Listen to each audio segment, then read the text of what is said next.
everyone. Welcome to episode 9 of season 5 of Performing the Arts. My name, as always, is Brandon Davis. Joining me today is a filmmaker, a rising independent filmmaker, Brad Elmore. He's best known for directing the vampire movie Bit. He's also done two projects, one called, I believe, Wolfman's Hammer. I may be wrong, or something to that effect. No, And you got it. oh, thank you. And another film that has yet to be released called Boogeyman Pop, though I'm pretty sure you could probably explain why it has yet to be released, because the only thing I found about it was that, it was released, but it was released for a film festival. But aside from that, there has been no like official release for it, aside from, a trailer for it. But yeah, Brad, how did you get into film? I don't know. I just always liked movies. Um, very, very young age, I could always just sit and watch them, and very quickly became um, enamored and obsessed with them. And somewhere around, I'd say 13, 14 years old, I decided that's I want to do that. I want to make movies. It seemed to be the thing I like to do most with my time is watch movies or listen to albums or read comics. And I picked that one of the three because I figured it combined a lot of interests all into one, a lot of fetishes all into one. Yeah. Yeah, I think in a way, if you're very inspired by comic books or comic books, graphic novels in general, filmmaking seems like a great way to dive in that, because films are generally a great medium to showcase something like a comic book. But there there is a way to have a comic book feel for filmmaking. And there are directors in the past who have done comic book general, I don't want to say like comic book general filmmaking, where it's like they have like the like the color patterns, something like stuff like that too. But they definitely do have inspirations from comic books. And yeah, it's nothing really to frown upon, but it's a great source to do that, because I know that whenever I try and do my best to write, a film script or whatnot, or even a film story, like I tend to pull a lot from, like what you just said, is that I grew up watching a lot of movies as a kid, mostly like RoboCop, Total Recall, Die Hard, Lethal Weapon, you know, a lot of like action movies. So I tend to pull a lot from the stuff I learned from those movies. So yeah, it definitely feels like when you are in the process of making a movie, like where do you go as a director? Because it's, you know, it, if you want to do a rom com, like what kind of rom com do I want to pull from? But yeah, yeah, go ahead. I tend to think that a lot of the directors I like pull from a broader source of influence, which could include comic books and not just film. I mean, life, music, and it's a digestive process. Yeah. Uh, Um, no, I yeah, I agree with you. I don't really.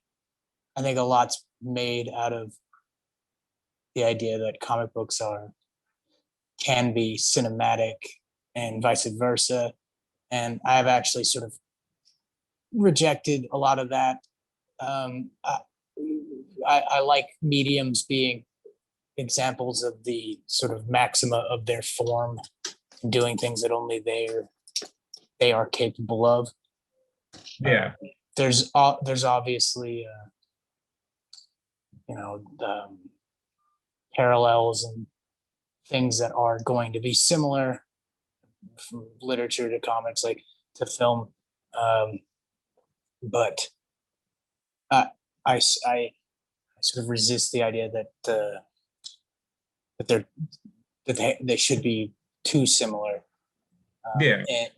And I actually think that the more comic books try to approach filmmaking and more conventional cinematic devices, the less they become what comics can be. And same thing with film. Yeah. Because in its fairness, comic books and film are telling a story. It's just that sometimes, and this could be again They another just have a totally different relation to time and a yeah, control of time.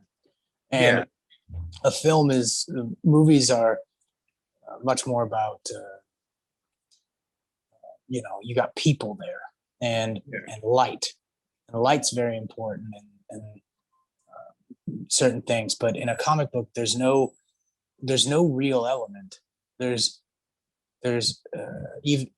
every innocuous detail in a comic book is not the detail. It is an icon of the detail. It is a interpretation of the detail. A desk is not a desk. It is an interpretation of a desk. There's and everything from the page layout to the format to everything. It's just they are. I'm more interested in where they're separate than where they are the same. yeah, And though I am heavily influenced by them, and I'm a big giant fan of comics, but I'm probably a bit bigger fan of comics than I am movies, frankly. And same with rock and roll and music. But um, I think that the what I get from them, the nutrients I get from them, is more digestive than it is about just, aping their form or tropes. yeah.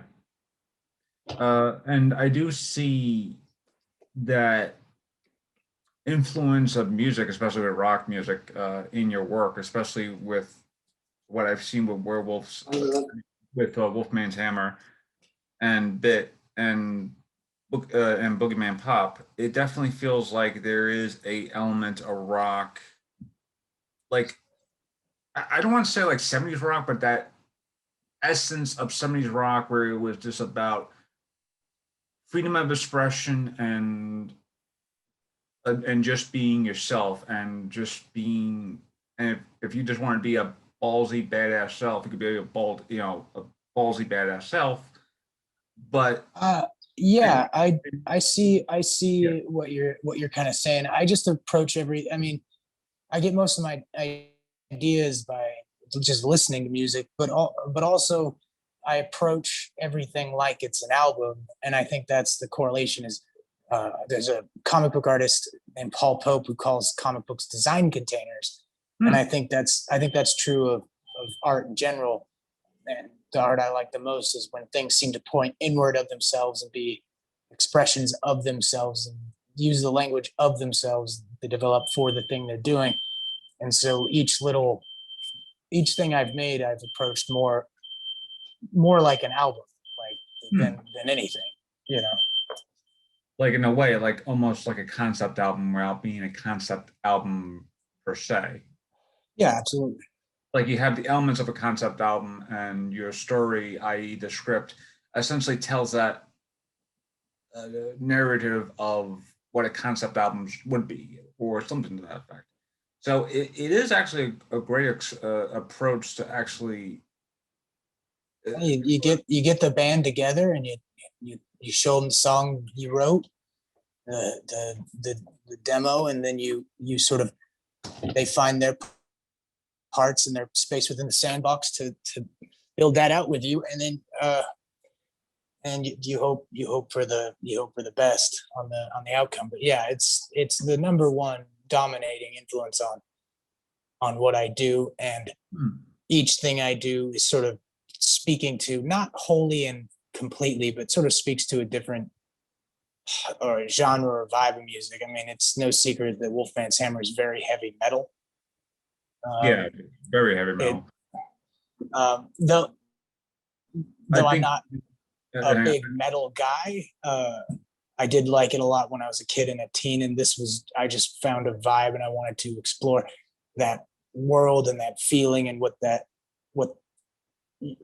world felt like. And then Boogeyman Pop is sort of just taking what I felt like are the elements of what is the the difference between arena rock and punk rock, and what are the similarities, like, oh, which is really strange, but it's like where those two things sort of meet. Like, I mean, that's not the thesis of the damn thing. I resist the idea that any of them have theses. And then Bit was something totally different. I wanted something a bit like a pop song, like more glitzy, yeah, more more more Riot Girl sort of music that I like. yeah. You know. And when we do talk about Bit, I do want to talk about the music too, because it definitely feels like its own character too. So, and speaking of Wolfman's, speaking of Hammer before, on the description of the YouTube video that you have, it does say like this feels like a something along the lines of a downtrodden Shakespearean character piece. When you were making the Yeah. film, when you were making the film, did you have that like idea in mind? Because I mean, because you just said that you were kind of like thinking about all the music you were thinking that you were listening to when you were like a teenager and stuff like that too. So when you were making the script for Hammer, did you imagine to yourself, okay, when this movie does play out, will it be like a downtrodden, gritty Shakespearean type of character tale where it does focus on a troubled character, because the main character is a drug dealer who deals with meth, but he's also a person who has a lot of rage in him. Because, you know, something to that effect, yeah. Yeah. Definitely was aware of Shakespeare as an influence. I think my entire approach to that script was, I think from just the writing perspective, I, you know, it was a little bit Tennessee Williams and a Yeah. little bit Shakespeare, but I really wanted to mute. The Shakespeare element is the all the characters sort of sowing the seeds of their own destruction without them knowing it. Yeah. But I didn't want it to feel like that. I wanted it to feel like you're just hanging out with a bunch of people and you don't know you're getting plot elements at all, until they start to add up and congeal at the end. But each actor in the movie, because there was a bunch of people who had never been in front of a camera before, but each actor in the movie, I did give, of the main characters, I did give a different book to sort of study. I gave the main character Othello. I felt that was a good sort of approach. I gave King Lear to the protagonist, because that is a character whose kingdom is collapsing around him, and Yeah. he's losing his mind, and the people closest to him are the ones that are actually um, betraying him. And then I gave Romeo and Juliet to Dave, and the actor who played Dave, and the actress who played Jessica. Um, but that's all just background dressing, because Yeah. obviously you can't. I don't know what any of them got out of it. It's just any little piece of thing, that little handle to grab onto, to motivate them to feel invested in their character in some way is a good thing. Um, you know, whether it really helped or not, I don't know. But the approach to the writing was just, how do I do Tennessee Williams, but also kind of structure it like and give it the feel and vibe of like my favorite Metallica epics, or songs. Yeah. I mean, even the title of the album or the title of the movie, which makes it sound like it's going to be a genre film, but it's not. Yeah. But the title of the movie feels like it's meant to evoke like what a heavy metal record is called. Like, Yeah. Which is um, actually, which is funny because when I first started watching it, I was like, oh, okay, I'm gonna probably be watching a movie about about maybe hopefully about Wolfman or something to that effect, and he's probably like like someone who just walks around using his strength as his hammer to like crack down on like vengeance or something like that. But when I was watching, I was like, wow, this is way different than I thought it would be. And speaking of conceptualizing things and giving the actors sort of like the blueprint to what you want, to their characters. When you're on set and you're working with the script, and this goes to all three movies and more, I should say, in your future films. How much of the script do you give your actors to have leeway? Because when I'm looking at a script and I said, well, the words are right here, but if you're not comfortable saying these words, just say it in your own way, because that's like literally a trick I learned in theater, where it's like, well, not trick, but like one of the games I would do in theater, which is essentially instead of saying it line by line, say it in a way that will be your own interpretation. So yeah, when it comes to working on the sets and production stuff, especially once you have your cast already lined up, how much is like is it strictly written for is it strictly written as it's written, or do you give your cast some leeway and just say, hey, this is what I'm thinking? If you feel like this is not what your character would say, if you feel like this is not what your character, I mean, if you feel like this is what your character would say, just go and say that. I give the actors a lot of leeway to again, you got to understand the first two things I made had especially the first thing that we're talking about, essentially not not disciplined actors. They're just Yeah. people. But uh, I give a lot of leeway in the. I feel like it would be silly to stick hard to the script and the things. I think you're fighting an uphill battle. You got to let the actor make it their own to some degree.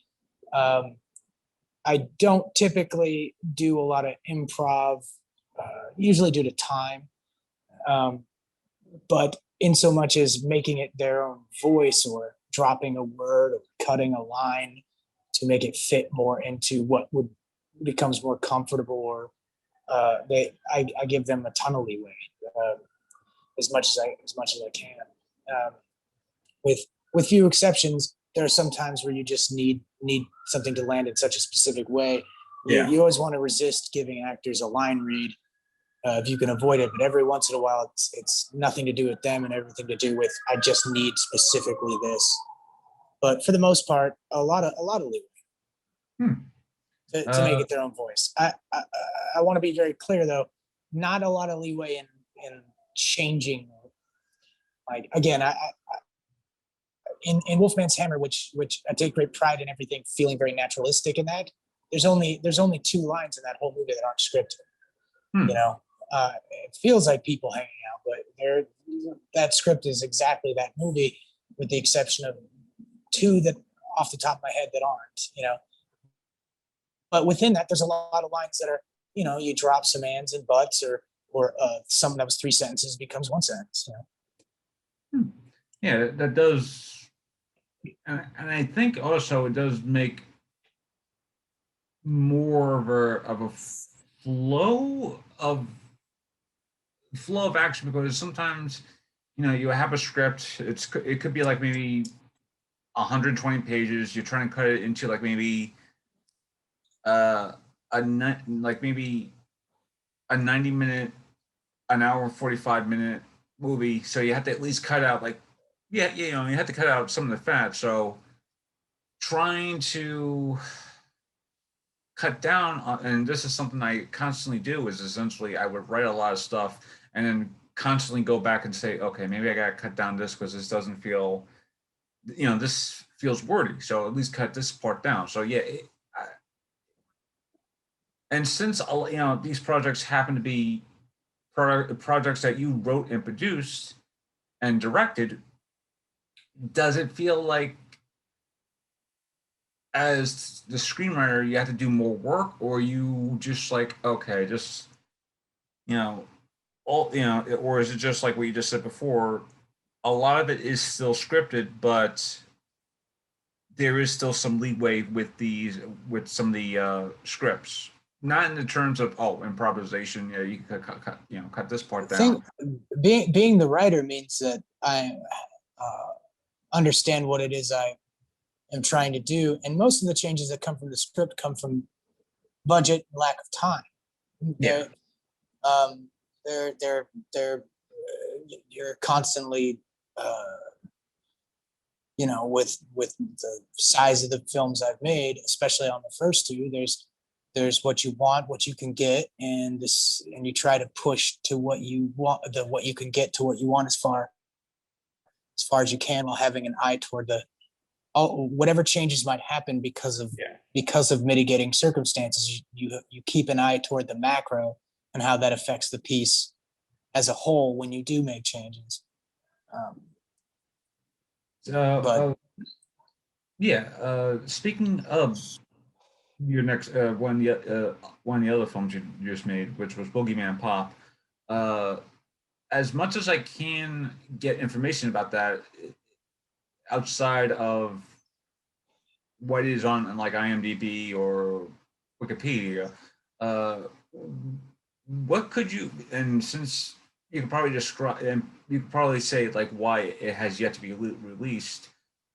Uh, um, there's stuff I can and can't talk about. I'll just break it down as best as I can. The short of it is it's a movie that uh, was I wrote the script. I had gone through development on another script with a couple major players after I made Wolfman's Hammer, and it went 2 years and just fell apart. hmm, And the whole time I was doing that script for something called, it was called Snap. It was a drama. hmm, The because I never wanted to be a genre filmmaker, but that whole time, um, everybody was like, "Hey, you got a genre script? Hey, you got a genre script?" So once that kind of fell apart, I was really bummed, and so I thought, well, I'll write something that's genre, but my way, and maybe approach it in a way that I haven't seen before. I did that, and then started to go through development again, and I just got so bummed out, and I thought, well, I just made Wolfman's Hammer. I just went and made the movie. Why can't I do that again? Maybe on a slightly larger scale than 10K. yeah. So, um, got got the budget together to shoot about 2/3 of it. Shot 2/3 of it. Went Took that, and Blumhouse picked that up. Gave us the money to finish it. Not a lot of money, about what we were working with before. Um, we finished it up, and it went to festivals, but the short of it is there's something called deliverables with the film, and that's like the paperwork stuff. Ah, okay. And there is the massive oversimplification here, but there is problems with the deliverables that make it. Blumhouse picked it up and sold it off to Shutter. It was supposed to go to Shutter, right? Um, it was supposed to go to Shutter, and unfortunately, there are problems with the deliverables that make it unreleasable. Hmm. And I feel like the only way that movie sees the light of day is if I'm able to now, hopefully, purchase it maybe back myself, Yeah. or something like that. But it's a real shame, because it is a really deeply strange film that I think isn't what people think it is. And that trailer that Blumhouse put out, I never liked because it made it seem like a cheap version of an expensive movie that's like all has all this shit going on in it. But the truth of the movie is like all the stuff they showed in the trailer. Like I kind of wanted that to be a surprise. The whole plot, the whole point of Boogeyman Pop was to make a hangout film that Yeah. that exists in a horror universe, like almost as if it's magical realism, and that Oh, you're watching something like River's Edge or stand by like me. something. Yes, and there's just an element of like, okay, what if you took Halloween and made it about the neighbors? Like they're never central to the plot. Like they're not Laurie Strode. They're not aware of the plot of these things that are happening. They're outside of it and speaking to what a certain type of socioeconomic strata and personal things I saw. Like everything in Boogeyman Pop is like a true story dialed up to magical realism. Hmm. And So it's not a scary movie. It's not intended to be scary at all. I mean, there's elements that are, I think, maybe stressful or dark, certainly dark and lurid, but from the title alone, it's not. It's like the best way I can put it is like it's like Slacker, like the movie Slacker, taking place in a horror movie. Horror movie, hmm. and so I've always, and it's got weird, cool stuff in it. I've got like animated butterflies, and I did the cool title, psychedelic title sequences way before Mandy did it, and it's just a fucking shame that it's just sitting up on a shelf somewhere because of paperwork crap. It Yeah. goes a little deeper than that, but there's just not a lot I could say because I don't want to get sued. And the sad thing is, I worked on projects that had been, short films that had been essentially filmed, but because of, either legal ramifications or paperwork, something like that, they never moved forward, even though they shot, I remember doing a short film more than a few years ago at my college. It was a college short film, right? And we shot, I want to say, half a day's of footage, and the short film was like maybe even like 12 pages, right? And it wasn't really that much. It was literally just like a lot of movement, no barely any lines. You could probably shoot film the whole thing within the entire day, but there was a lot of and there was a lot of stuff going on, especially with the director and one of the stars too. And yeah, it just like there is this problem. And if he ever wanted to do that, if he ever wanted to release the film, he could. But there is probably this short film star in me that will never be released to the light of day because of internal troubles, like what you just said before. It's like there's stuff that you can't control, especially if you're producing a movie. Whereas it's like, oh, it's I think it's a problem of naivete and operating on a very, very micro budget level. You yeah, you run. So what happens when a major comes in and picks up your thing? It seems like, holy shit, what a cool idea. But then it can cause, in my case, it caused some problems with entities who maybe saw money where there wasn't any money.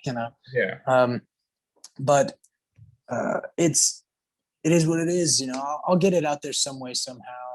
yeah. Um, it's really dear to my heart. It took me 3 years to make. Hmm. I think the central performance by James Paxton is something that it's incredible. It's not. It's he's so good in it. And all the lead performances are really good. And it's so uniquely its own thing that I feel like I wish he was out there so I would be people could understand maybe aesthetically where I come from a little bit more than I would say Bit, because Bit isn't. I don't. I'm Bit isn't like A Bit is genre. less. Bit is less a representation of, I think, my overall what I'm trying to do here. than anything I've made. And that's not a knock against it. I was intentionally trying something different Yeah. because I'd done two things that were sort of dour, somber, and gritty. I wanted to try something a little bit poppier. But the way it just shook out was Boogeyman Pop hits fests while I'm shooting Bit, and then Boogeyman Pop doesn't come out, but Bit does. And Yeah. so, and getting people to watch my first movie is like pulling teeth. So it's, Bit is what I'm sort of mostly known for, if known at all. Yeah. And that's fine. That's fine. I mean, there are worse fates, but I do wish that it was out as well. And it'll just be one of those things where it'll be something I can hopefully put out in some way, in some fashion, and so that the people who worked really fucking hard on it to get their work seen. I'm glad it got to go to fests. It did well at fests. I'm glad people got to have some sort of victory lap regarding that, because it was well received. But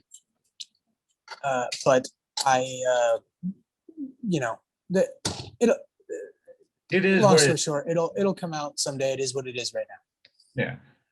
But yeah, picking up on that, and you mentioned James Patterson's, Jim Patterson's, Patterson. Sorry, I have a James Patterson book right here on that. It's on my desk, and Jim Paxton. Paxton. Yeah, James Patterson.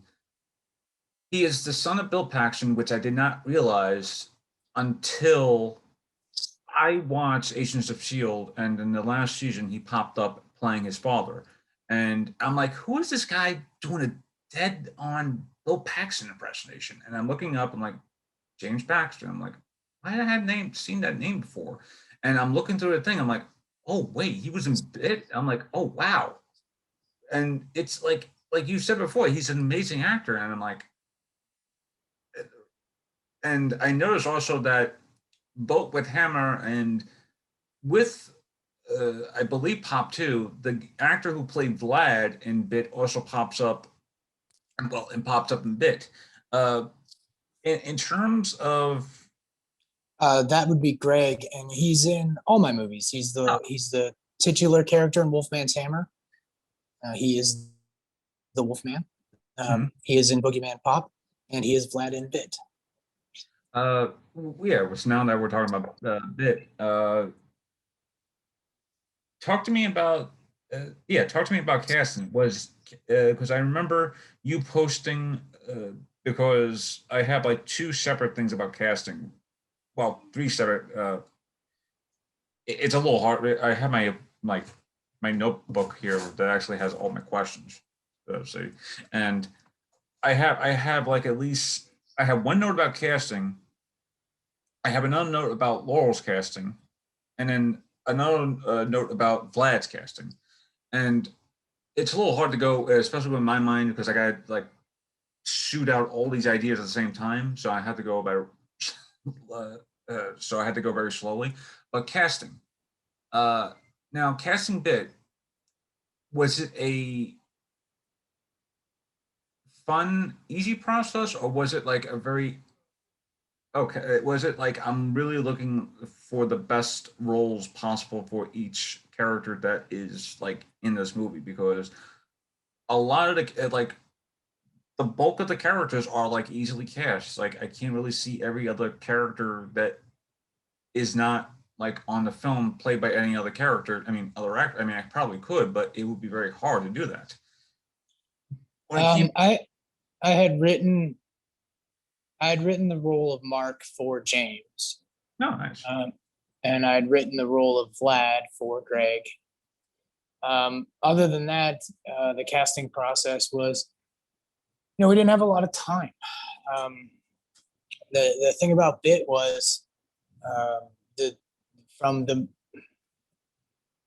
was put in a position where basically the money came through and it was a go picture, and there was about a month before we had to start shooting. Oh wow! And so things would have been a little bit smoother. But there was once the money hit the bank, the producers became very concerned about trying to get people with like blue checks and tons of followers, and they just really wanted to pursue big name TV actors Yeah. to fill out the cast.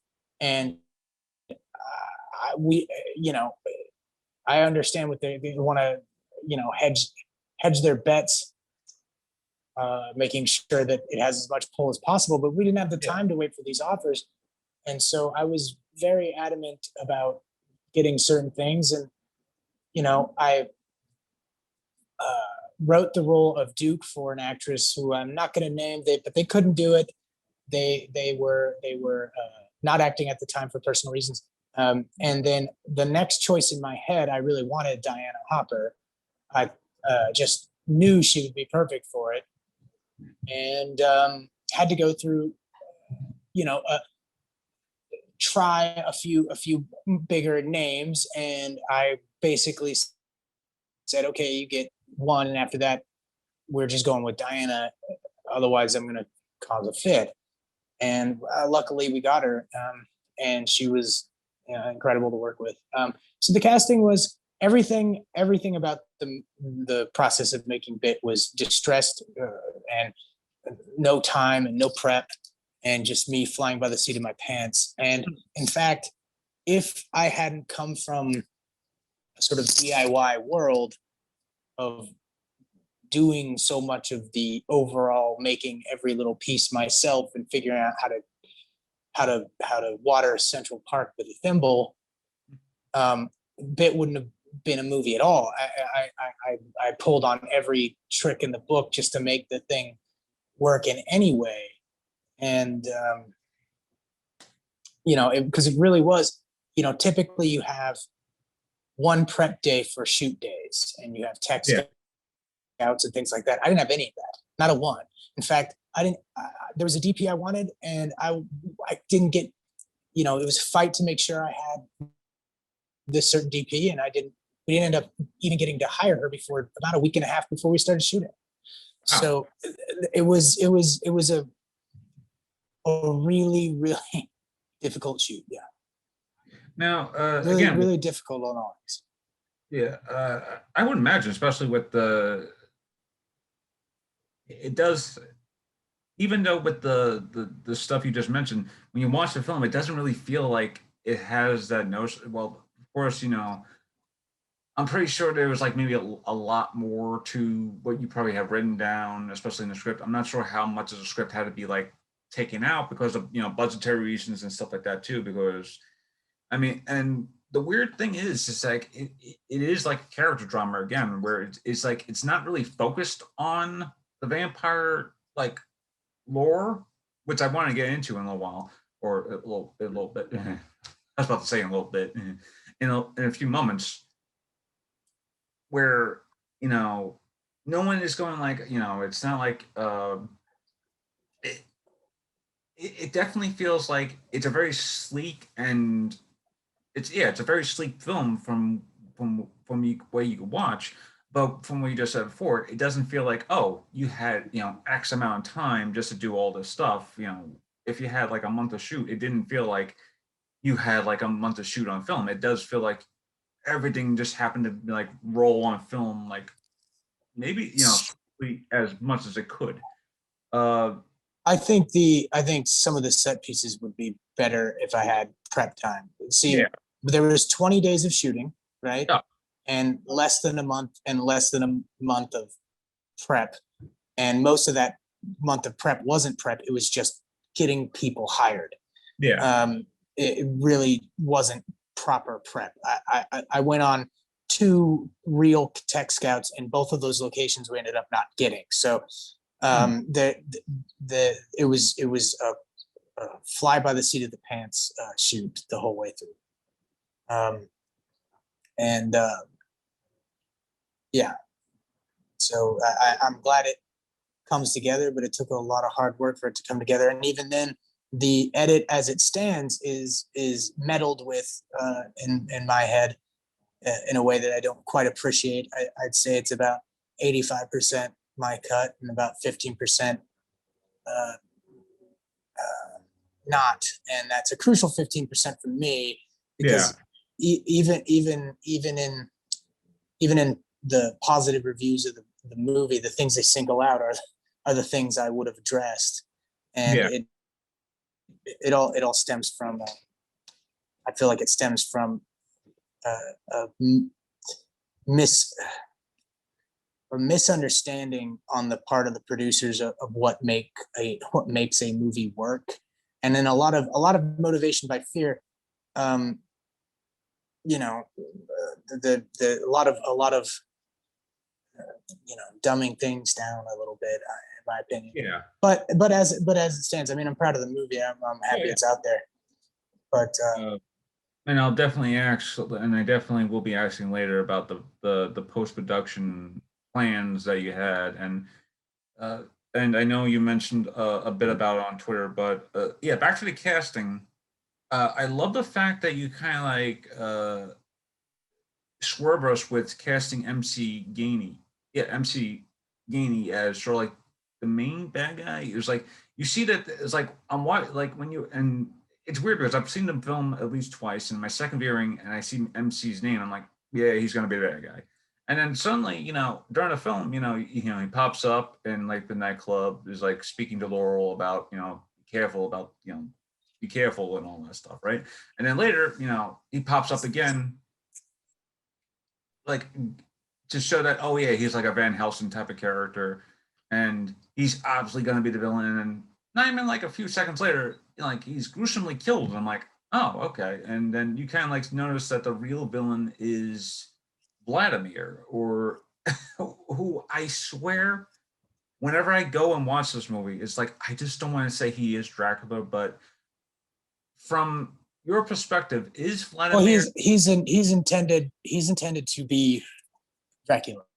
Thank you, because I was like, But in the universe of Bit, the book Dracula exists, yeah, and people know what, like, that's a pop cultural touchstone that exists how it does in our world. So I didn't want to call him Dracula, but he's very much talking about stealing from comics. I was very taken with Grant Morrison's run on Batman, and one of the things he became sort of one of the things he deployed that I thought was really interesting was taking every version of Batman, no matter how ludicrous, and saying it's one man's biography and finding a way to fit that in there. And I thought, well, I would like to take every version of Dracula in the 20th century that I could sort of get, or with and marrying them all and saying they're all one man's biography. So, from Andy Warhol's version to George Hamilton, to the Disco Dracula, to Christopher Lee, to the all the way up, and where it kind of stops for me is the Dracula 2000 new metal Dracula, and like marrying all that together and all the different things to as one man's history. I just didn't call him Dracula because I thought that would run into a thing of, well, you run into a problem of they'd have, if Dracula the book exists, they'd have to then address that, like, oh, he's the real Dracula. And then I just didn't want to do that. And I was more interested in, and I also didn't want to tie him to Vlad the Impaler, yeah, which has become a thing, which is not actually existent in the text of Bram Stoker, and is sort of like a much later thing that Coppola deployed, that sort of comes from this Vlad the Impaler biography and a few offhanded comments by Stoker in his, I think, journals about writing the book. But they're not. He's not. It's just that connection in people's heads, and I thought I just wanted to suggest that that whatever he is or wherever he comes from, it's much older and it's different,